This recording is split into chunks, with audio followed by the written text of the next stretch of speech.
Riley's a short film that we made, and it's about a guy who... It's basically a story about what happens when you're pushed to your limit as a human, and where is your limit as a human. And my character, Riley, is going through... He's not having a good time, and has been pushed to his full capacity, and is, I think, as well, dealing with grief. I think a lot of it's a grief story. It's about grief. It's about how different people deal with grief. In the place that I grew up in, I'm sure same for you, anger was like a common way of kind of dealing with pain. And for me, when I started conceiving of this film, a lot of the ideas really just came from early experiences of growing up as a male in like 90s Edinburgh, and just being surrounded by the constant ambient threat of violence. And I think in some ways this film addresses what it's like to constantly be kind of looking over your shoulder and just ambiently be aware of violence, and how you deal with that. Also how we deal with pain, how we deal with grief. And I think my character Riley is having a pretty serious internal conflict where I would say ultimately he's a good guy, but he also he has a good heart and all that, but also he's in a lot of pain, he's dealing with that pain, with anger. That's how he's choosing to respond to his pain. So I think like a lot of the film is about that. Are there other things that you felt the film was about that it explored for you? I'm interested to know. I just like the shots. Yeah. I'm very happy with how it looks. Yeah. And all the performances. Yeah. It's a humongous project for such a small team. And pretty quick, like from conception to actually being done. We met in March. We finished shooting in September, right? Like August, September time. Yeah. And obviously it's a couple months from there to finish everything, but really, relatively speaking, it's quite a short space of time, eh? I feel the opposite. Do you? I actually feel like it's been for a short 20-minute film. Yeah. It's taken round up to 9 months. Yeah. So for me, I actually felt like it took a while. Joe's score is just like next level. Yeah. She's the film wouldn't be what it is without what she done and what 100%. everyone's done and contributed. So 100%. Yeah, it's such a collaborative, because I'm a musician, and obviously music's massively collaborative, but also film is like another level of collaboration. And I think that was a really interesting thing that I discovered. Making this film, like producing it, and me and Tommy work very closely together, very collaborative energy together. But I would say my main role in it was acting, was being Riley in it and playing him. And it was a big lesson for me to learn. In the media, acting's usually portrayed as like they're the star, right? But actually, it's such a collaborative thing. Like, it just can't exist without a team. No, you couldn't make...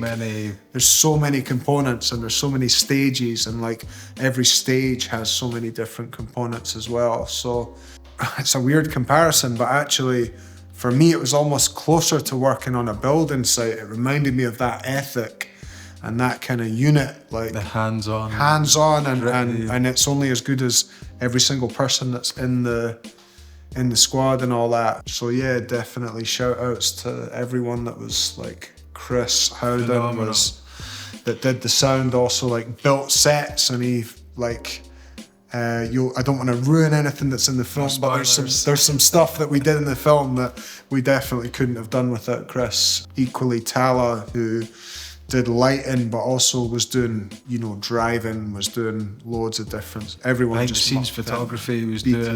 He had input into most shots, and what he brought to the table with lighting was just amazing.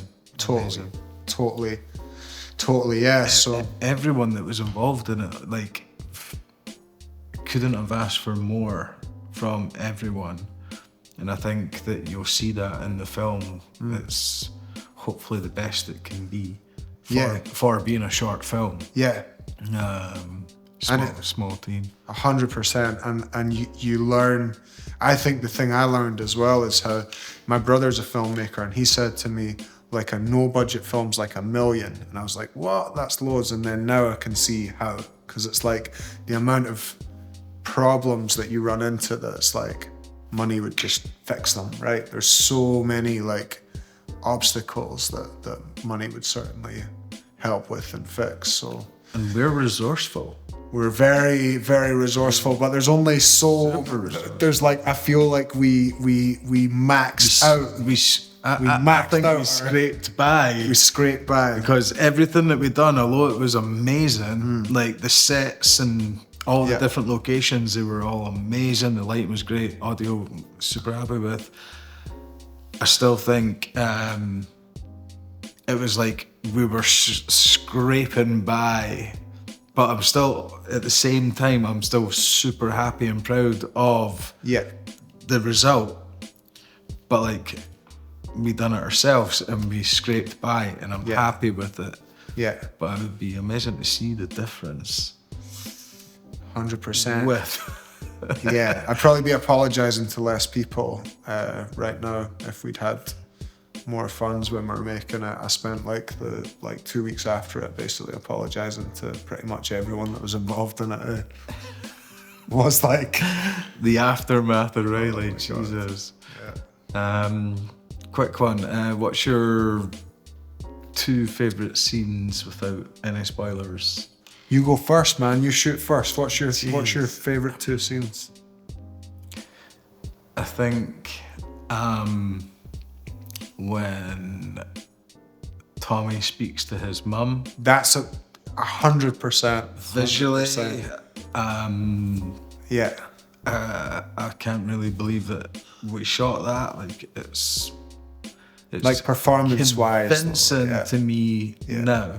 Yeah. I love it. Like everything about it, I love.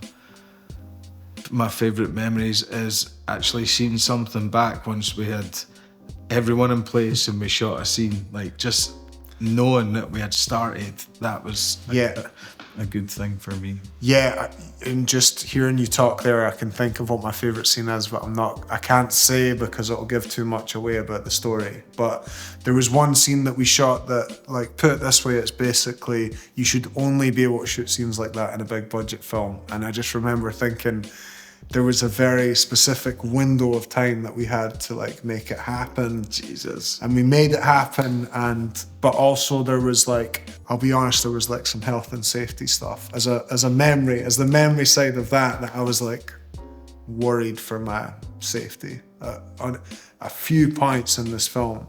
Interesting memory would be there was a fight scene where we were I had a gig, so I was like playing an Adam Holmes gig.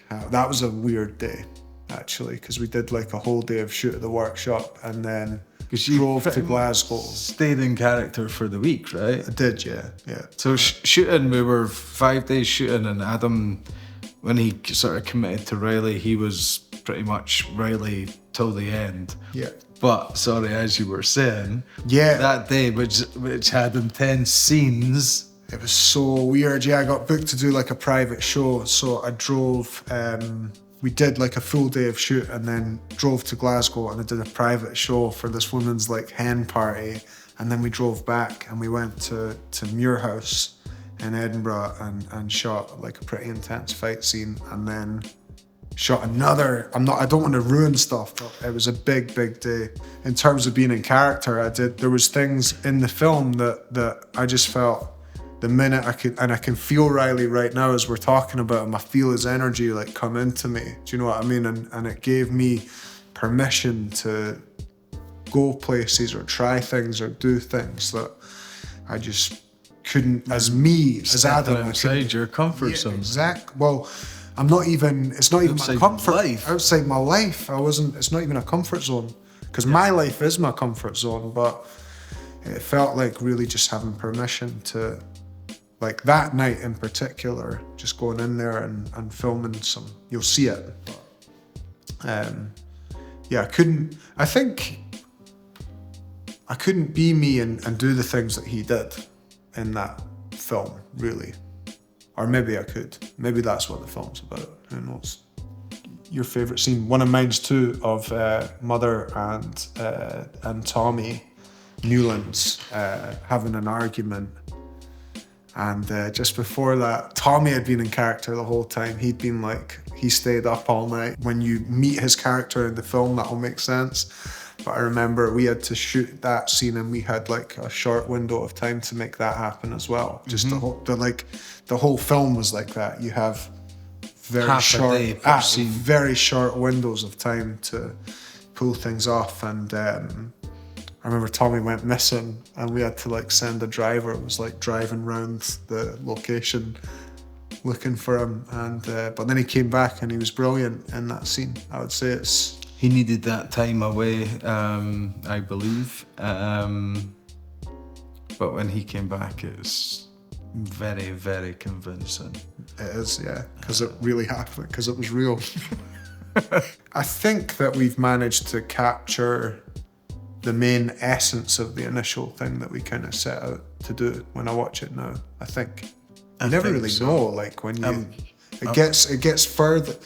You start and then it goes and you get further and further into it ends up being whatever it is, and unfortunately we'll never get to just like watch it and see what it is. So I'm delighted for you guys. I'm excited to hear your feedback and interested to hear your feedback. Looking forward to that.